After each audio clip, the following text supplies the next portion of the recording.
വളരെ പ്രധാനപ്പെട്ട ചോദ്യങ്ങൾ ഇനിയും ബാക്കിയുണ്ട്. SITയുടെ ഈ ആത്മാർത്ഥത അന്വേഷണം തന്ത്രി അഴിക്കുള്ളിലാക്കുന്നതോടുകൂടി അവസാനിക്കും. ഇനി അങ്ങോട്ടേക്ക് പല ചോദ്യങ്ങൾ ബഹുമാനപ്പെട്ട ഹൈക്കോടതി തന്നെ ചോദിച്ച വൻ തോക്കുകളിലേക്ക് എന്തുകൊണ്ട് അന്വേഷണം പോകുന്നില്ല എന്ന വളരെ പ്രധാനപ്പെട്ട നിർണായകമായ ചില കാര്യങ്ങളുണ്ടായിരുന്നു.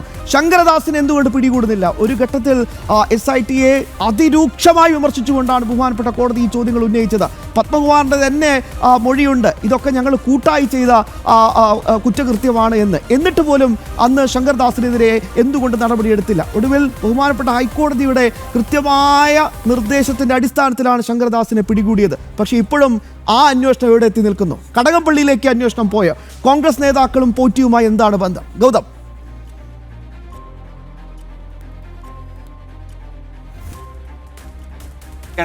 ഇതുകൊണ്ട് തന്നെയാണ് കേന്ദ്ര ഏജൻസികളുടെ അന്വേഷണം വേണമെന്ന ആവശ്യം ഈ ശബരിമല സ്വർണ്ണ കവർച്ചയുമായി ബന്ധപ്പെട്ട് ആദ്യഘട്ടം മുതൽ തന്നെ ഉണ്ടായത്.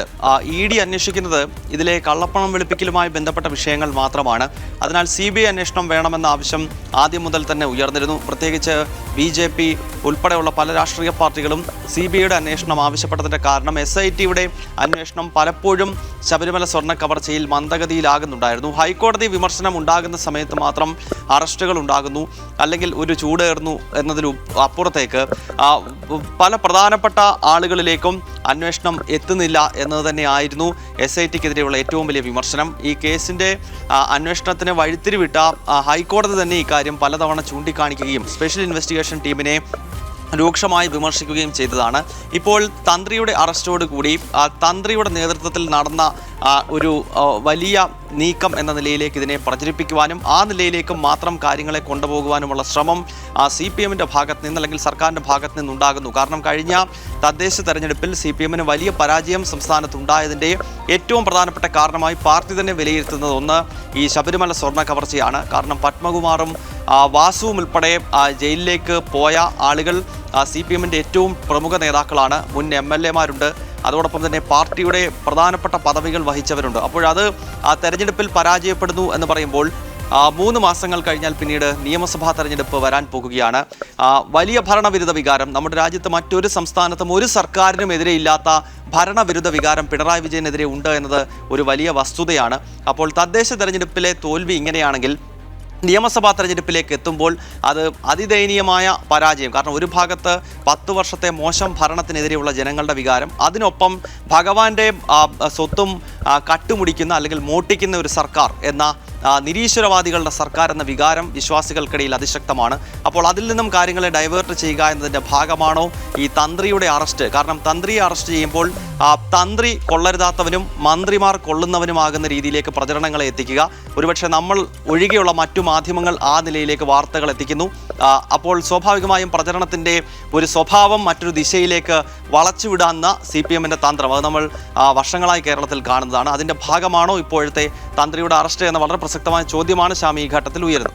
ഗൗതം, യെസ്, ഇപ്പോൾ തന്ത്രി കണ്ണൂർ രാജീവരെ കൊല്ലം വിജിലൻസ് കോടതി ജഡ്ജി ഡോക്ടർ CS മോഹിതിന് മുമ്പാകെ ഹാജരാക്കും. മനോജ് ഉണ്ട് അവിടെ നിന്ന് വിശദാംശങ്ങൾ നൽകാനായി. മനോജ്, പറയൂ.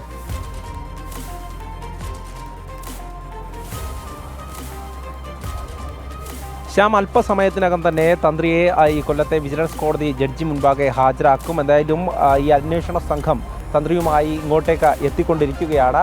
നേരത്തെ സൂചിപ്പിച്ചതുപോലെ തന്നെ തന്ത്രിയുടെ അറസ്റ്റ്, അതായത് ഈ ഒരു ഘട്ടത്തിൽ അന്വേഷണം മുന്നോട്ട് പോകുമ്പോൾ തന്ത്രിയെ എത്തരത്തിലാണ് അറസ്റ്റ് ചെയ്തത്, അല്ലെങ്കിൽ പ്രത്യേക അന്വേഷണ സംഘം തന്ത്രിയിലേക്ക് എങ്ങനെയാണ് എത്തിയത് എന്നതിനെക്കുറിച്ച് ചോദിക്കുമ്പോൾ അതിന് കൃത്യമായിട്ടുള്ളൊരു മറുപടി എന്ന് പറയുന്നത് ഉണ്ണികൃഷ്ണൻ പോറ്റിയുമായിട്ടുള്ള ബന്ധത്തിനെ കുറിച്ചൊക്കെയാണ് പ്രത്യേക അന്വേഷണ സംഘം പറയുന്നത്. എങ്കിൽ പോലും ഇതിനു മുൻപായി ചോദ്യം ചെയ്ത കടകംപള്ളി സുരേന്ദ്രൻ, അതായത് മുൻ മന്ത്രിയായിട്ടുള്ള കടകംപള്ളി സുരേന്ദ്രനെയും അതോടൊപ്പം ദേവസ്വം ബോർഡിൻ്റെ മുൻ പ്രസിഡൻ്റായിട്ടുള്ള അഡ്വക്കേറ്റ് PS പ്രശാന്തിനെ അടക്കം ചോദ്യം ചെയ്തിട്ടും അറസ്റ്റിലേക്കോ അല്ലെങ്കിൽ മറ്റുള്ള കാര്യങ്ങളിലേക്കോ നടപടികളിലേക്കോ ഒന്നും കടക്കാത്തത് വലിയൊരു ചോദ്യമായി തന്നെ ഉയരുന്നുണ്ട്. ഈ ഘട്ടത്തിലാണ് തന്ത്രിയിലേക്ക് എത്തുന്നത്. എന്തായാലും ഒരു രാഷ്ട്രീയ തലത്തിലുള്ള ഉന്നതരിലേക്ക് പോകാതെ നേരെ തന്നെ ശബരിമലയിലെ സ്വാഭാവികമായും തന്ത്രിയും ഉണ്ണികൃഷ്ണൻ പോറ്റിയുമായി ബന്ധം ഉണ്ട് എന്നുള്ളതിനെക്കുറിച്ച് ഈ കോടതിക്ക് മുൻപാകെ നേരത്തെ SIT പറഞ്ഞിരുന്നു എന്നുള്ളതൊക്കെയാണ്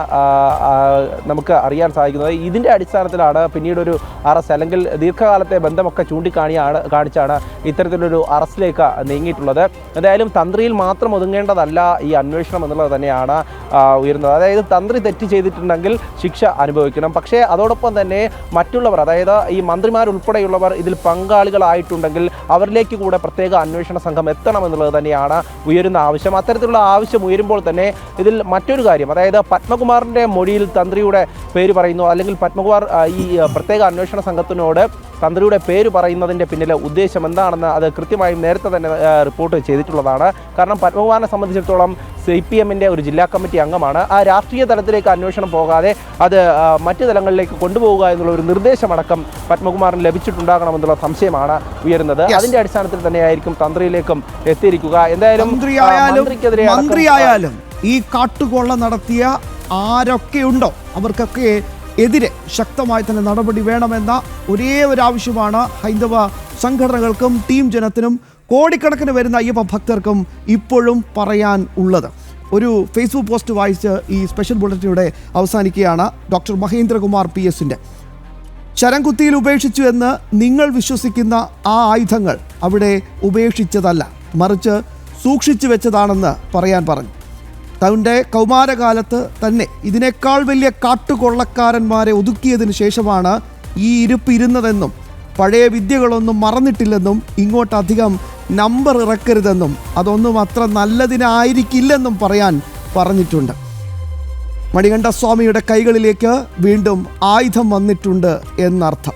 ഫലമോ അമ്പ് കൊള്ളാത്തവരില്ല കുരുക്കളിൽ എന്ന അവസ്ഥയായി. നമുക്ക് ഒരൊറ്റ കാര്യം മാത്രമേ ഉള്ളൂ, നമുക്ക് അയ്യപ്പനാണ് വലുത്, അയ്യപ്പൻ മാത്രമാണ് വലുത്. അന്നും ഇന്നും എന്നും ഭക്തർക്കൊപ്പം.